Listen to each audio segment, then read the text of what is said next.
J'ai trop de feuilles. Là, soin indulgente, là. Comme un peu beaucoup la première fois que je fais ça. Je suis peut-être pas tant à l'aise, là. C'est peut-être à mon tour d'être gêné un peu, là. Elle s'appelle. Pas de titre encore, là. Fait que comme l'amour. Ça généralise l'affaire, tu sais. Je ne le connais pas par cœur encore, fait que moi là mes feuilles, là. C'est pas que je veux pas te regarder, là, c'est que. Un texte. Cette histoire-là, elle se passe autant que le monde avait encore du temps. Le monde avait du temps pour jaser, puis il avait du temps pour manger. Parce que tu sais, aujourd'hui, le monde, ça mange bien vite, ça mange pas en famille, ça parle plus. Ça mange la bouffe dans des boîtes en carton. Là, tu mets ça dans le micro-ondes. Ça s'informe plus, le monde s'informe plus du monde. Ça se passe dans le temps que le monde s'aimait.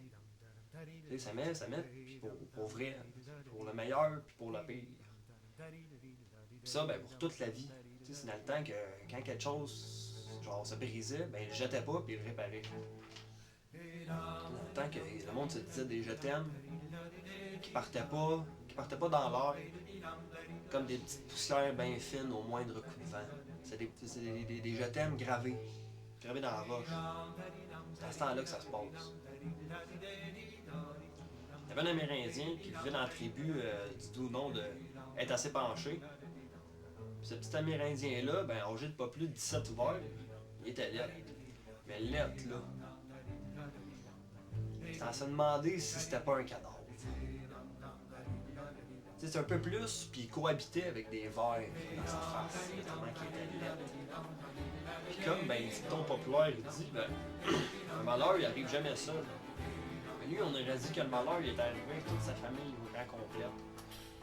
Dans ce temps-là, ben, c'était l'époque des familles nombreuses, fait qu'il y avait du malheur là, ma fille, là. En plus d'être laid, ben, ses jambes avaient arrêté de grandir à 10 ans. À 10 ans. Il y avait des petites jambes. Pas poilues. Pas un poil qui vous avait. Pas de poil. Le problème, c'est que ici, ça avait continué ça. Ça avait continué de grandir. Puis lui, ben, elle a du poil. Elle a du poil, ma fille. Elle a du poil de là à là. C'était poilu. C'était un poilu. C'est un sang. C'est d'ailleurs à cause de lui que le rasoir a été inventé. En tout cas, pour en revenir à l'histoire, là, il était laid, poilu de la moitié. Sauf qu'il était amoureux. Il était amoureux solide.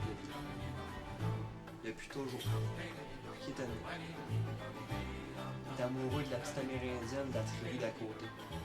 De la tribu de Métémitaine. Mais comme il savait qu'il était laid, qu'il n'y avait pas aucune chance avec la petite d'à côté, il avait longtemps oublié l'idée. D'aller un jour chercher un collier de perles. Parce que dans ce temps-là, il faut comprendre ça, ça coûtait bien moins cher de demander une fille en mariage. Tu ne demandais pas une bague en diamant à 15 000 $. Tu allais sur le bord de l'eau, bien tranquille. Tu ramassais une poignée de perles. Tu faisais un collier avec ça, puis tu lui donnais. Tu demandais le coût. Tu demandais le coût d'une fille.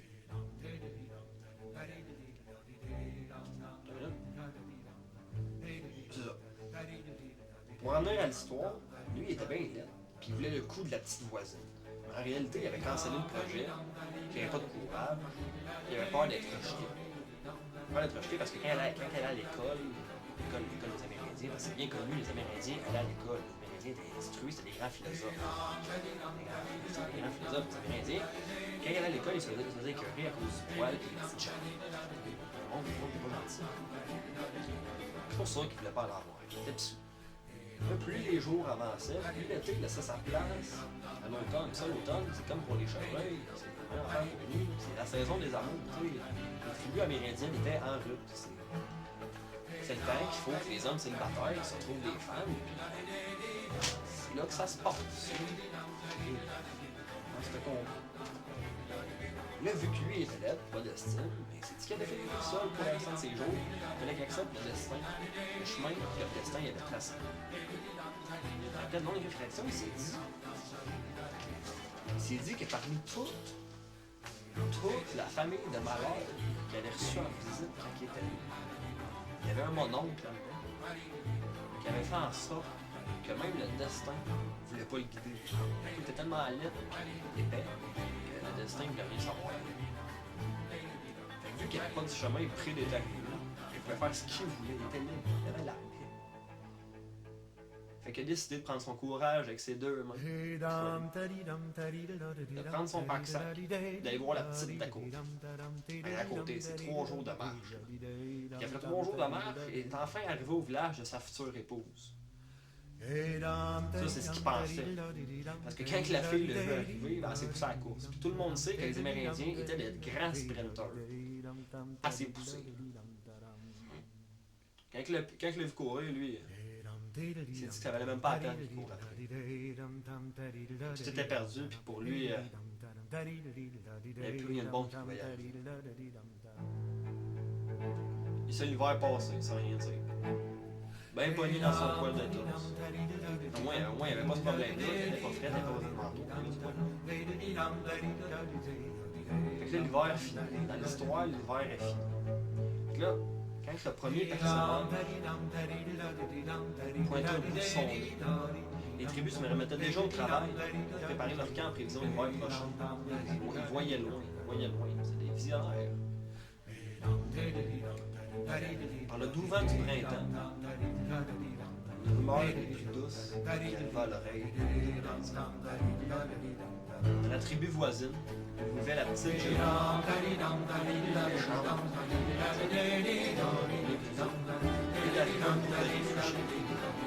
La grippe des femmes ici, elle fait presque tout tuer.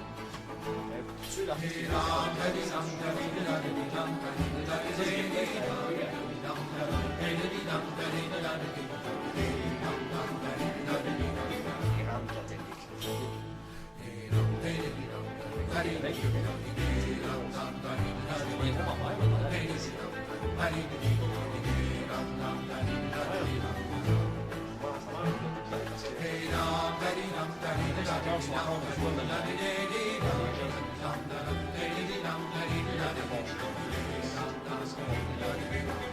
C'est qu'elle est quand même y aller.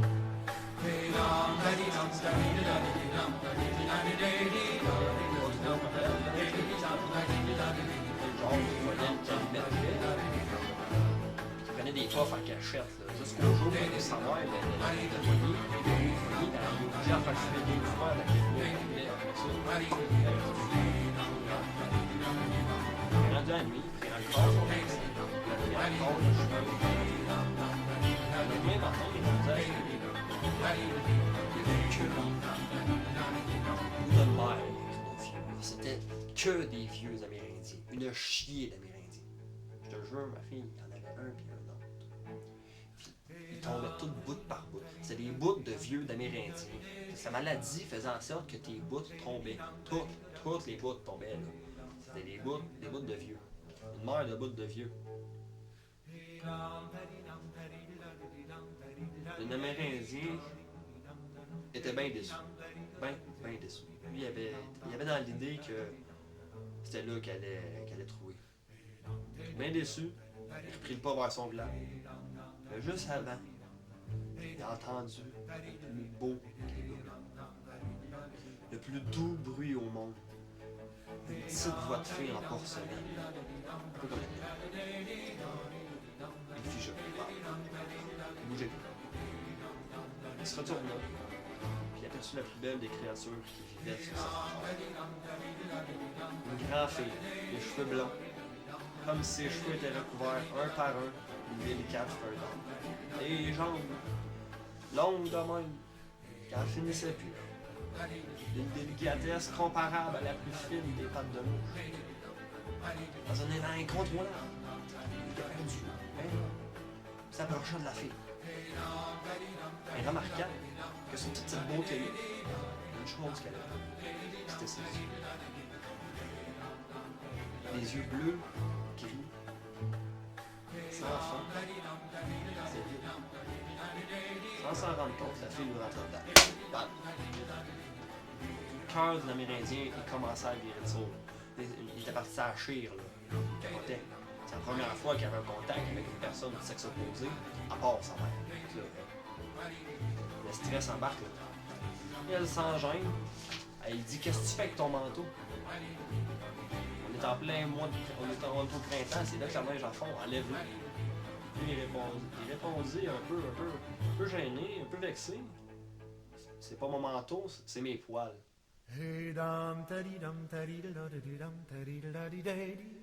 Ça reste ça de même. Comme en ce moment. Un silence. De très longues secondes. Là, lui, il dit: pourquoi vous m'avez pas vu? Il a dit tout simplement: car mes yeux marchent pas. Lui, il est un peu con. Hey, on est tous cons, les gars, avec une belle fille, là. C'est normal que tes yeux marchent pas, c'est des jambes qui sont faites pour marcher. Hey. Elle en riant, elle dit: non, c'est pas ça.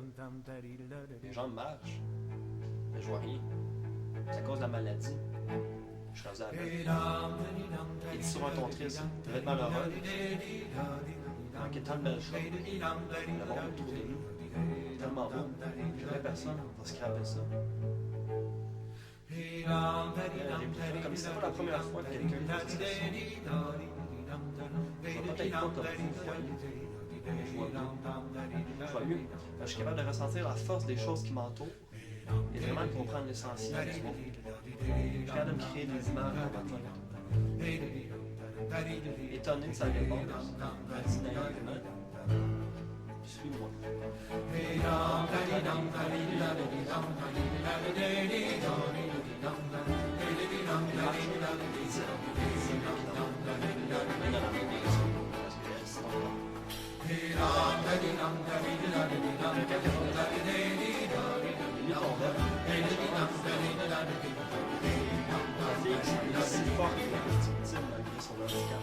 C'est mis à frissonner.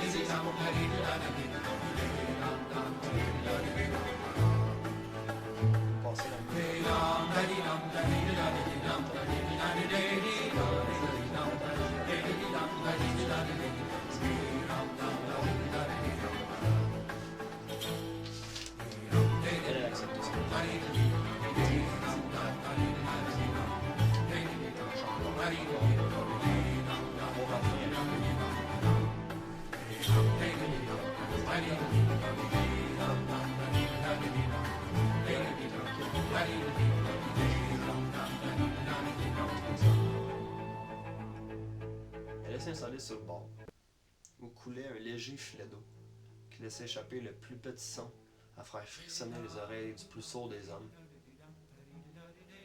Après quelques instants d'intenses regards sur la berge, lui, il regardait, puis elle voyait rien, elle l'imaginait. Ils s'embrassaient. Puis il se laissa tomber dans un lit de petite mousse verte, là, qui prenait la place de la neige tranquillement. Après de longs ébats amoureux, tout ce qu'il y a plus de romantique et sensuel, là. Il n'y avait rien de vulgaire là-dedans. Là. Ils s'endormirent main dans la main. Puis comme qu'il était au printemps et que quelquefois les nuits descendaient en bas de zéro,